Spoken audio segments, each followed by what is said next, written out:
हाँ दिल साहब, ये पेट्रोल का अब क्या होगा? पेट्रोल पे भी कोई लब कुशाई करें अपनी आप। पेट्रोल का यार, पेट्रोल का असल में बताऊँ मसला सिर्फ ये है, पहली बात तो ये पेट्रोल पाकिस्तान में हम निकालते नहीं हैं। अच्छा। हम लेते हैं बाहर से, बड़े बड़े डीलर से हम पेट्रोल उठाते हैं। अभी तो फ़िलहाल हम इधर से पेट्रोल उठा रहे हैं।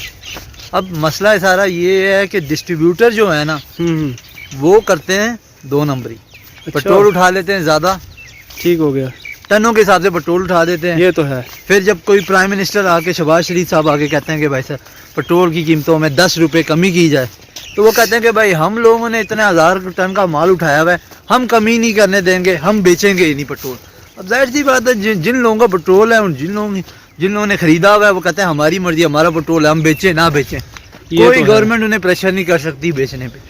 सबसे बड़ा मसला ये पाकिस्तान में सबसे बड़ा मसला यही है ना कि या तो ऐसा हो कि जितने भी सारे पेट्रोल पंप हैं ये गवर्नमेंट के अंडर हों, ये किसी प्राइवेट बंदे के अंडर होने नहीं चाहिए। सही है, सही। अगर तो ये सारे प्राइवेट बंदों के अंदर नहीं होंगे तो फिर तो नजम साहब क्या कहते हो, गवर्नमेंट जो रेट डालेगी, हाँ ये उसमें अपना मुनाफा थोड़ा मोटा मुनाफा 5-1 रुपए जहाँ तक मैंने देखा है ना, ये जो रेट गवर्नमेंट के रेट होते हैं ना, इनको सच्ची बात है, इनको हवा में उड़ा दिया जाता है। बिल्कुल, कोई देखता ही नहीं है। ठीक है, और दूसरे गवर्नमेंट वाले भी सीरीज लें ना।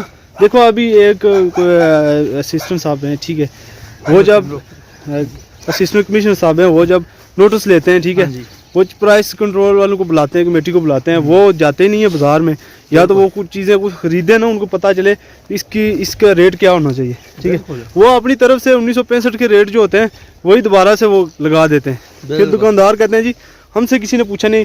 अच्छा, जो चीज़ मैं कहना चाह रहा हूँ, दुकानदारों से भी उन्हें पूछना चाहिए, उनके साथ मशावरत करनी चाहिए, मीटिंग्स रखनी चाहिए। ठीक है, उनको नोटिस भेजने चाहिए। बिल्कुल, ये अब जो सीन बना हुआ है भाई, अभी क्या होता है, अभी पेट्रोल कम हुआ है, उन्होंने कहा भाई बढ़ाना है, जाहिर सी बात है जितने डिस्ट्रीब्यूटर हैं वो तो खुश ही होंगे, वो कहेंगे ठीक है भाई, बैठे बैठे जिस बंदे के पास 10,000 लीटर ये तो पेट्रोल पड़ा हुआ है, उसका अगर 5 रुपए का भी पेट्रोल बढ़ेगा तो उसको कितने हज़ारों का फायदा होगा। ये आप सारे खुद समझदार हैं, उस बंदे को कितना फायदा होगा, उसने तो खुश ही होना है। उसके वो तो कहेगा कि जो 100 रुपये पेट्रोल महंगा हो, और ये हालात हैं भाई। और दूसरा ये है कि मैंने जो कल की खबर थी, ठीक है, मेरे ख्याल में कल अनाउंसमेंट भी चल रही थी और मैंने नोटिस भी पढ़ा है, उसमें लिखा यह था जी कि सिगरेट नोशी सरेआम पीना मना है। ठीक है जी, गुड हो गया, बहुत अच्छी काविश है ये, हम बहुत अच्छी बात है, बिल्कुल ठीक है। दूसरा जी, उन्होंने ऑप्शन दिया जी कि दीवारों पे जो वॉल चेकिंग होती है ये ख़त्म होनी चाहिए, ये भी अच्छा हो गया, बिल्कुल ठीक है। तीसरी जो बात मेन थी ना, ठीक है, कूड़ा क्रिकेट वाली, अच्छा, तो उन्होंने उसको कूड़ा क्रिकेट के साथ ना उन्होंने एक नई चीज़ निकाली कि भाई ये जो शापर है ना, हाँ जी, जो आम शापर चल रहा है, इसको उन्होंने खत्म करना है, इसके बाद ये नहीं चलेगा। अच्छा मेरे भाई ये बताएं, ये नोटिस दें, पहले नोटिस आए, कोई महीना पहले नोटिस आ जाए कि शापर खत्म करना है, बिल्कुल, तो बेचारे दुकानदार भी शापर खत्म कर देंगे, वो नहीं रखेंगे। लेकिन जब उनको नोटिस आ रहे हैं 1 दिन पहले या 1 हफ्ता पहले या 4 दिन पहले कर लो, तो वो बेचारे जिनके पास स्टॉक है, पहली तो बात है जो बड़े दुकानदार होते हैं ना, इन्होंने प्रिंटेड शापर बनवाए होते हैं, ठीक है, जिनके पास लाखों के अखराजात इन लोगों के होते हैं, लाखों रुपए का शापर ये 1 साल में बनवा के रख लेते हैं पास, बचत करने के लिए बेचारे के, शायद ये महंगा हो गया तो हमें महंगे रेट में मिलेगा, इस लालच में वो पहले अपनी अमाउंट दे देते हैं और आहिस्ता आहिस्ता से जो है, ठीक है, वो शापर को फिर सेल करते हैं, वो उनके पास आता रहता है, ठीक है। तो और फिर जो डीलर होते हैं ना, उनके साथ जो डील कर रहे होते हैं, उनके साथ उन्होंने ज़ाहिर बात उन्हें पहले अमाउंट दी होती है उन्हें, बिल्कुल, तो वो फिर आहिस्ता से करके शापर बेचते हैं। तो अब उन बेचारों को जो नुकसान होगा वो किधर गया। दूसरा ये छोटे मोटे जो भी दुकानदार है उनके पास भी शापर, हमारे जो तो मुंह उठा के भाई बेतुकी जो अनाउंसमेंट है ना, बेतुकी अनाउंसमेंट करते हैं, इस पे भी हम ये जो है ये समझते हैं कि ये नहीं होनी चाहिए, बिल्कुल। और चलो जी, आरूफ भाई ने तो हमें खुदाफिज कह दिया, वो चले गए, मैं और अदील जा रहे हैं, और ये देखें खेतों में से हम गुजर के आए।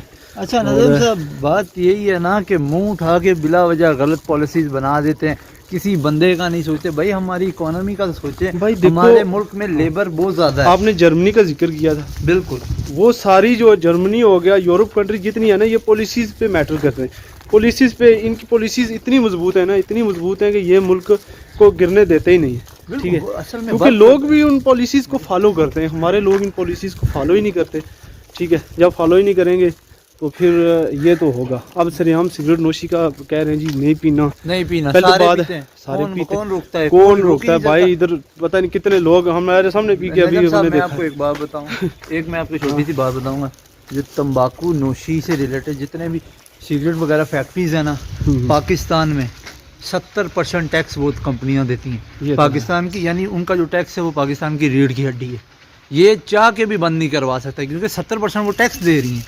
यही बात है, फिर आप खुद अंदाजा लगा लो, जो कंपनी हमें 70% एक टैक्स दे रही है, यही बात हम है। उसको बंद करेंगे? पाकिस्तान कभी नहीं बंद करेगा। वो अच्छा बोलेगा जी, भाई, आप कूड़ा benefit करकट कितना? कानून में बोला है जी कि ये इससे प्लास्टिक ये जो शापर है ना, इससे कूड़ा करकट फैलता है, ओए यार, ये वो होता ये है। लेकिन पहले बात ये है कि कूड़ा करकट उठाता कौन है यहाँ? बिल्कुल हाँ? कोई वो बेचारे वो इंतजामिया है ही कोई नहीं बनी हुई भाई।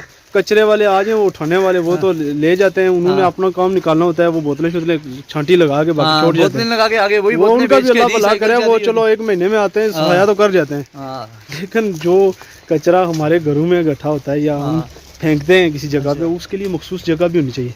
अब हम अपने मोहल्ले में किसी के घर के पास कचरा फेंकेंगे, कैसी हरकत करेंगे तो वो यार कोई वो हमारे डस्टबिन- गले तो पड़ेगा ही ना। नहीं, गवर्नमेंट या को- हमारे घर के सामने कोई कचरा फेंकेगा तो वो भी गले नजम पड़ेगा। भाई मेरी बात तो सुनें, गवर्नमेंट को कोई डस्टबिन वगैरह बना के देनी चाहिए। अब हम अभी तो सऊदीया में रहे, कसम से अगलों ने इतनी बड़ी बड़ी डस्टबिन होती थी लोहे की, अच्छा सारे पूरे मोहल्ले के जितने भी कुछ बंदे होते हैं, हर बिल्डिंग के बाहर ना 1-2 मस्ट होती थी।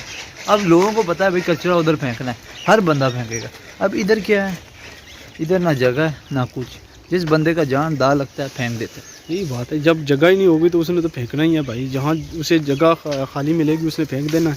बिल्कुल है। और देखें कि मखसूस जगह होनी चाहिए जी, इस जगह पे कचरा फेंकना है हमें, ठीक है, तो वो फिर बंदे भी उसको फॉलो करते हैं। जब मखसूस जगह ही नहीं है तो वो बेचारे तो गली में